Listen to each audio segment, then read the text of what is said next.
Donc on sort de la séance de Jupiter's Moon, qui est un film hongrois présenté en sélection officielle. C'est l'histoire d'un réfugié syrien qui essaie de gagner l'Allemagne et qui se fait arrêter en Hongrie. Sauf qu'en fait on se rend compte qu'il a un don incroyable et qu'il peut l'éviter. Il va rencontrer un docteur qui va essayer d'utiliser son don. People fear miracles. They are afraid of it.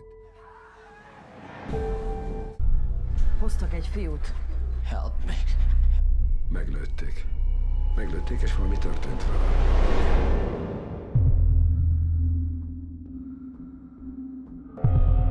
If you work for me with your extraordinary talent, I can help you to escape this place.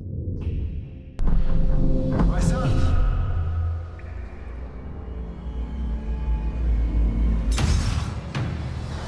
La mise en scène était assez jolie, j'ai trouvé ça sympa quand il évitait et tout, mais finalement en fait on comprend pas vraiment où est-ce qu'il veut en venir. On comprend pas trop l'histoire, quel est le fil directeur, et finalement on finit par pas mal s'ennuyer, et même si c'est joli de temps en temps, ça vaut pas trop le coup quoi.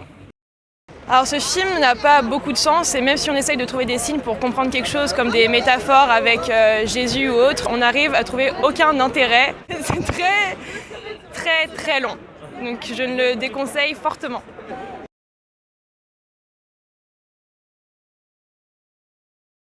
On est allé voir How to Talk to Girls at Parties, qui est un film de John Cameron Mitchell avec Nicole Kidman et Elle Fanning. Et en fait, ça raconte l'histoire d'un pseudo-punk en Angleterre qui rencontre une fille qui fait partie d'une colonie d'extraterrestres avec des rites un peu spéciaux.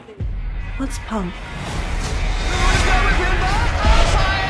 Rise up, my children!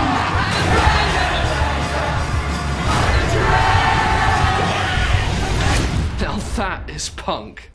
Do more punk to me. C'était un film complètement loufoque, qu'on n'a pas vraiment trop compris et qui n'avait pas forcément un intérêt majeur, même si le personnage d'Elle Fanning était assez touchant. Inutile. Nicole Kidman gênée et gênante.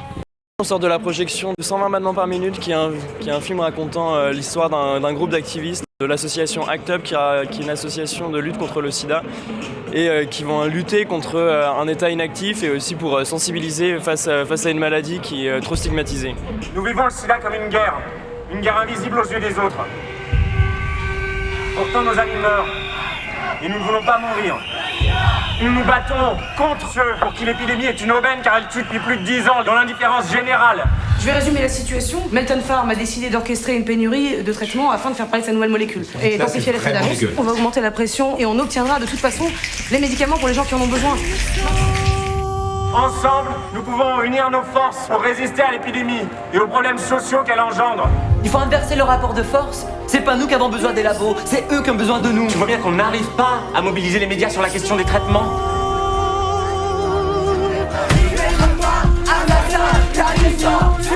Ensemble, nous pouvons construire une communauté capable d'adopter à l'égard de la maladie une attitude positive et combative. J'ai trouvé ce film absolument magnifique, je pense que c'est le plus beau qu'on ait vu depuis le début et je me demande comment on pourrait faire encore mieux. Après, les acteurs sont parfaits, la mise en scène est incroyable et l'histoire est tellement forte qu'on est bouleversé encore 2 heures après. Et franchement, on a juste envie de remercier toute l'équipe du film pour avoir fait ce film qui est super important. C'est vrai que c'est un sujet très difficile à traiter et ils l'ont fait vraiment à la perfection. À la fois pendant le film, on rit, on pleure, il y a vraiment toutes les émotions. Et c'est vrai que le casting est exceptionnel avec les 2 acteurs principaux qu'on découvre et Adèle Haenel qui reste très naturelle, donc c'est vraiment un film qu'on ne peut pas oublier.